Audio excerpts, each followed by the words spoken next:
Dans la cuisine de Rachel ce midi, la saison est à l'honneur. Cuisiner, c'est un peu comme de l'art en fait. On a une palette de couleurs et puis on fait quelque chose avec.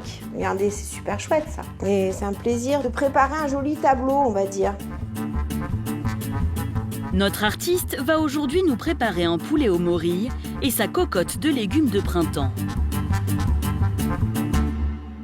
Je vais commencer par équeuter les petits pois. Le haricot mange-tout, c'est le petit pois, mais plus jeune et beaucoup plus tendre. Et comme ça, on mange vraiment tout. Tandis que dans le petit pois, qui est un peu plus vieux, on va manger que les petits pois qui sont dedans. Ensuite, Rachel épluche les carottes et les navets. Petits navets frais, là, ça sent trop bon. Et coupe les asperges. J'utilise que les points des asperges parce que c'est la partie la plus tendre.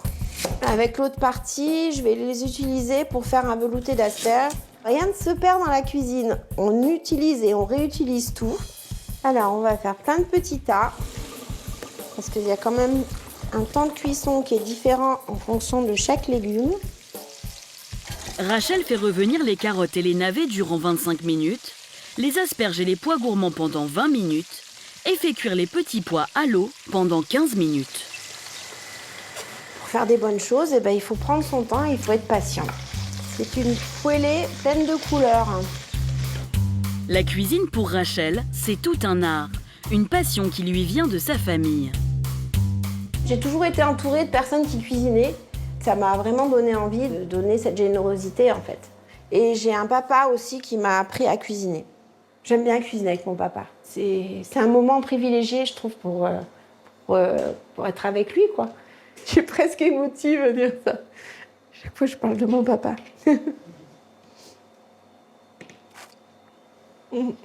C'est aussi lui qui l'a poussée à se lancer dans la cuisine. L'année dernière, après 30 ans de carrière dans le commerce, elle se retrouve en licenciement économique.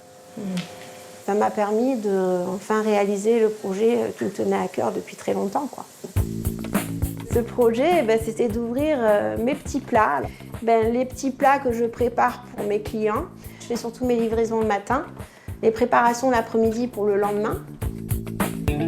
Comme toute bonne cuisinière, Rachel attache un soin particulier à la sélection de ses gourmandises. Elle se rend chez son boucher pour choisir un bon poulet fermier. J'aurais besoin des blancs et des cuisses. Des cuisses de poulet, est-ce que je vous les coupe en deux au milieu comme ça? Non, On merci. les laisse entières, Non, vous me les laissez entières, s'il vous plaît, merci. Tablier en cuir, nœud papillon et béret vissé sur la tête, Thomas est un amoureux de la bonne chair.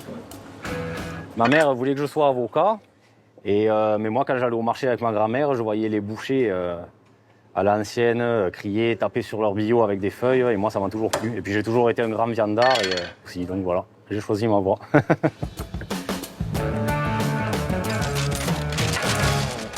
Le poulet, il vient de Féline en Ardèche. Ce sont des coups nus. En fait, ce sont des races de poulets qui n'ont pas de plumes au niveau du cou, tout simplement. Et c'est une race de poulet qui fait une viande exceptionnelle. On n'est pas au niveau des poulets de Bresse, mais ça reste un peu l'équivalent niveau ardéchois. J'ai hâte de goûter ça. Merci beaucoup, impeccable. Et voilà, en vous remerciant. Bonne bientôt, recette, régalez-vous merci. bien. Merci, au revoir. On va mettre l'huile au fond. L'odeur du poulet, c'est super agréable. On va saler, poivrer les morceaux de poulet. Et ça, on va faire ça sur les deux faces. Ça sent bon. On va réserver les morceaux de poulet maintenant.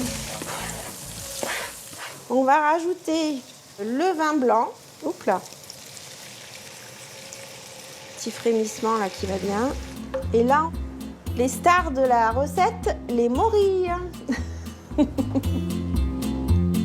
Et attention, pensez à bien cuire vos morilles, car crues, elles sont toxiques. Si vous n'avez pas de morilles, vous pouvez mettre des cèpes séchés. Après, on peut très bien mettre en recette, on va dire économique, des champignons de Paris. Une fois que tout est réduit, Rachel va ajouter la crème, les morceaux de poulet et laisser revenir pendant une demi-heure. Le poulet est bien cuit, c'est prêt. Et voilà Aurore, le poulet au mori. Bonne dégustation. Ça a l'air super bon. C'est à la fois réconfortant avec cette bonne sauce là bien crémeuse et en même temps avec tous les petits légumes, on part sur le printemps. Les légumes, ils sont bien croquants. C'est délicieux, ça se marie super bien avec le poulet au mori. Moi, je valide, c'est une recette que tu peux nous refaire. Allez, ma chérie, à ta réussite. Merci, à la tienne.